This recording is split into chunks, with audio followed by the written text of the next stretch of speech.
Title: The Last Call. What I'm about to tell you really happened, and if you think you can spot the killer before the end, think again. It was just after 10 p.m. when police responded to a 911 call from a quiet suburban neighborhood. A woman's voice had whispered, "Please hurry, he's going to kill me," before the line went dead. By the time officers arrived, they found 34-year-old Leah Bryant dead in her kitchen, stabbed once in the chest, phone still clutched in her hand. No signs of forced entry, no defensive wounds, no stolen items. Her husband, Daniel Bryant, was standing in the driveway in shock, hands shaking, covered in blood. He claimed he found her that way when he came back from walking the dog. Naturally, he was suspect number one. Detectives questioned the neighbors. One woman swore she heard arguing earlier that night. Another mentioned Leah and Daniel had been on and off for months, even though they looked perfect on social media. Still, without witnesses or concrete evidence, it was hard to build a case. Then came the break.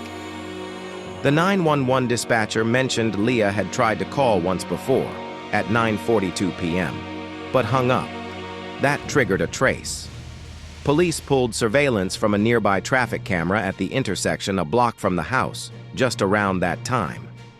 Sure enough, it showed Daniel walking the dog, just a few minutes after Leah's first call attempt. Detectives brought him in again. He stuck to his story. "I left around 9:30, came back at 10, and found her like that." They showed him the footage. He stammered, changed his timeline, claimed he must have left later than he thought. Then came the kicker. Forensics showed the knife had no fingerprints, wiped clean, but the handle had traces of chicken grease and lemon juice, a detail only someone who knew what Leah cooked for dinner would even think to remove. It looked like a slam dunk, but something didn't sit right with Detective Carter, a 22-year veteran. She reviewed the 911 call again, slowed it down, turned up the background, and caught something everyone missed. Not the killer's voice, but a faint sound in the background, a TV show. She isolated the audio and ran it through a speech recognition system.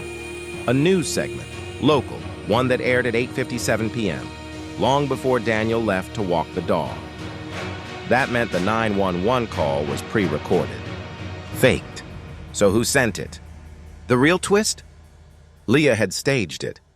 Security footage from earlier that week showed her buying a knife identical to the one she was killed with. She had audio equipment in her home office. And in her search history, how long before a body cools after death? Leah had planned to fake her own murder and frame Daniel during their messy divorce while fighting over the house and custody of their dog. But the plan went sideways. Forensics finally confirmed it. A single drop of someone else's blood under Leah's fingernail. It wasn't Daniel's. It was her sister's, Anna. Turns out Anna had come over that night to talk Leah out of the whole scheme. But Leah, already wired and panicking, threatened to make it look like Anna helped her. They fought. Anna grabbed the knife in defense, and when Leah lunged, she stabbed her. Once. In shock, Anna called Daniel, told him only part of the story. He rushed over, tried to help, his blood on her body, his prints on the door, everything. And all the while, the real killer was already gone. Anna was arrested quietly a week later. The media called it a perfect frame job turned deadly. And Daniel? He never spoke publicly again. But people in the neighborhood say he still walks that dog every night, right at 10 p.m.